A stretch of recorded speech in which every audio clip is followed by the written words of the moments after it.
In the early hours of the 26th of June 2022, 35-year-old newly qualified solicitor Zara Aleena was making her way home after a night out with a friend in a local pub in Ilford, East London, England. Minutes later, she was found collapsed on a driveway, struggling to breathe. Despite the very best efforts of the paramedics, nurses and doctors at the Royal London Hospital, where Zara was then taken, Zara succumbed to her many injuries.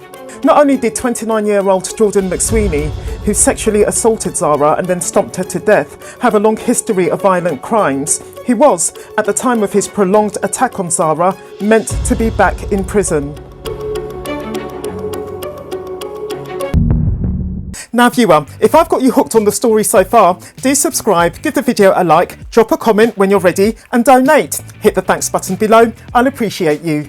McSweeney came from a broken home. His mother, a woman of markedly diminutive stature, soon found that she couldn't control her own son. McSweeney would trash his home, punch holes in the walls and graffiti his own room. Experts say that to damage your own personal environment is to demonstrate your total lack of control of your own mind. Who do things like punch the wall when they're struggling. This is not uncommon. It isn't completely atypical behaviour in teenagers.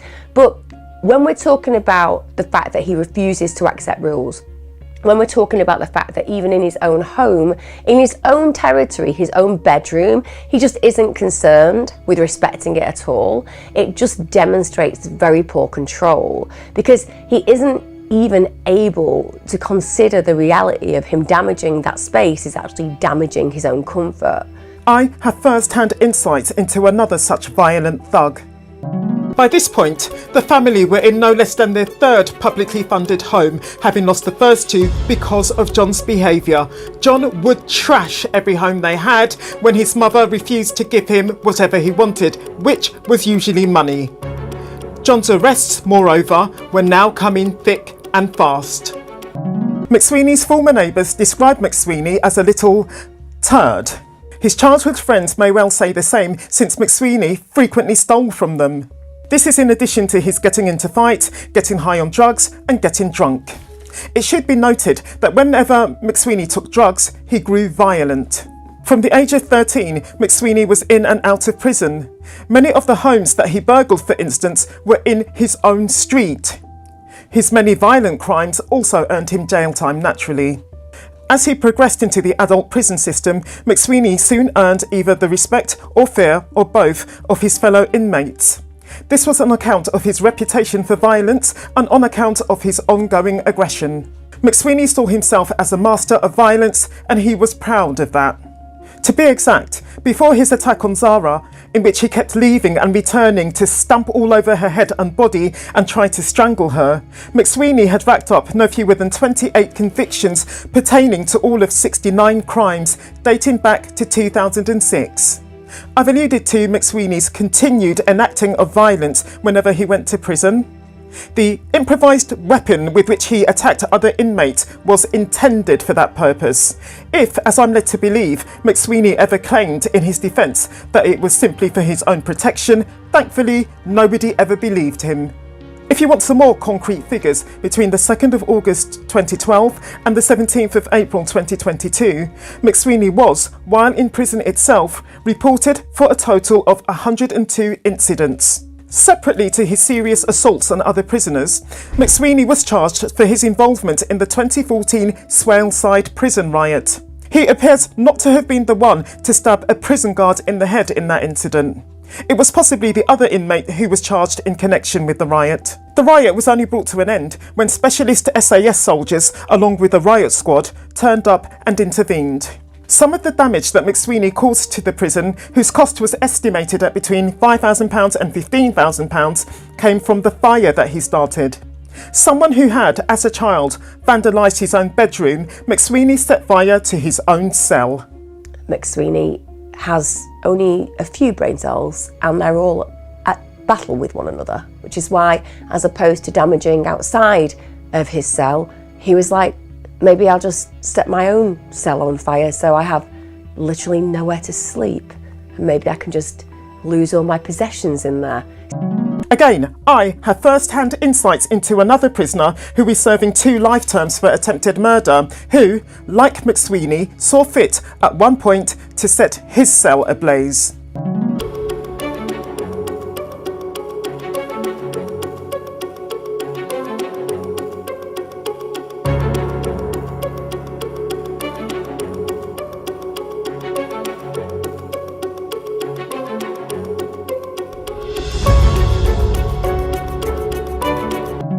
McSweeney's 102 prison incidents include numerous occasions of disobedience. His 28 convictions cover offences such as racially motivated assault, assault on police officers, battery, actual bodily harm, vehicle theft, criminal damage and burglaries other than those of the homes in his own street.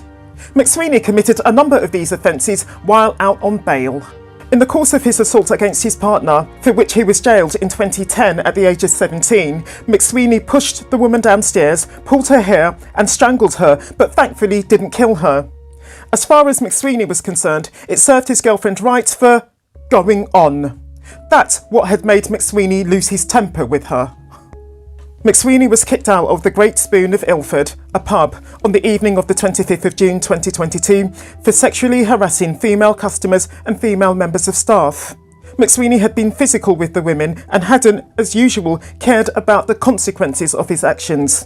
Had the police been called to the scene, however, and had they found McSweeney there, they would have taken McSweeney straight back to prison since they already had a warrant for his arrest. This also explains why McSweeney was, at this point, sharing a caravan at a fairground with a friend of his. McSweeney knew, you understand, that as a result of his missing 2 probation meetings, which was a breach of the terms of his probation, the police would be looking for him. Instead of going back to his mother's home then, 9 days after his release from his latest spell inside, McSweeney had found alternative accommodation.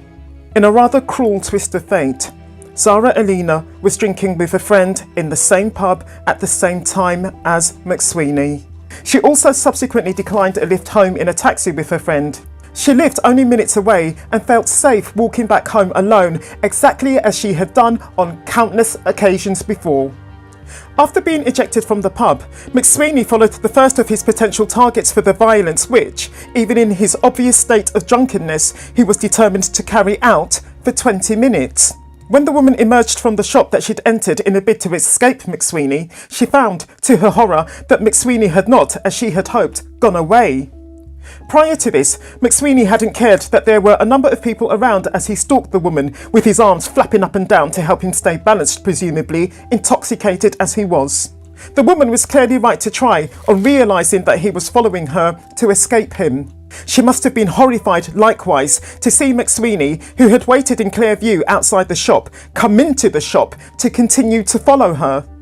After McSweeney left the shop, he had done nothing more than to hide. Thankfully, on spotting McSweeney when she eventually left the shop, the woman was able to outrun him. When McSweeney next entered a chicken shop, stood in front of the woman that he'd spotted sitting alone, put his hand down his trousers and started masturbating, I don't know what reaction the woman made. I also don't know what reaction the men who were also in the shop, whose presence did not initially deter McSweeney from acting as he did, would have made if they'd seen what McSweeney was doing. How the men managed not to see McSweeney, I again don't know, but they were the reason why McSweeney soon left. On spotting a third potential target, McSweeney gave up stalking the woman from the chicken shop. He had of course started following her the second she left the shop. McSweeney may have actually known the third woman that he targeted. After walking a short way with her, which came after he put his arm around her and groped her between the legs, which the woman appears not to have protested, McSweeney walked away from her.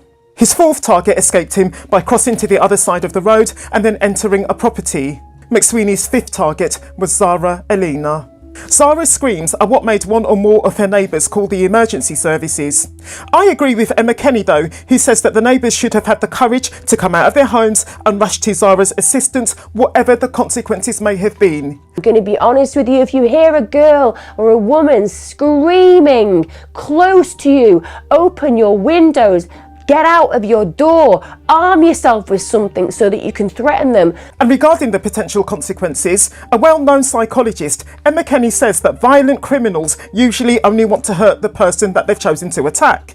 I also believe that most criminals would just take flight if they saw someone coming while they were attacking someone.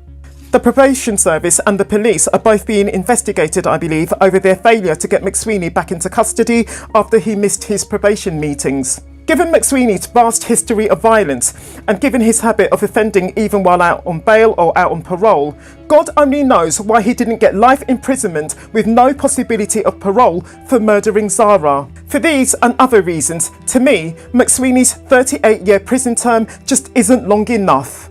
Which means, as you might imagine, that the fact that that sentence has since been cut to 33 years is even more infuriating and even more outrageous as far as I'm concerned.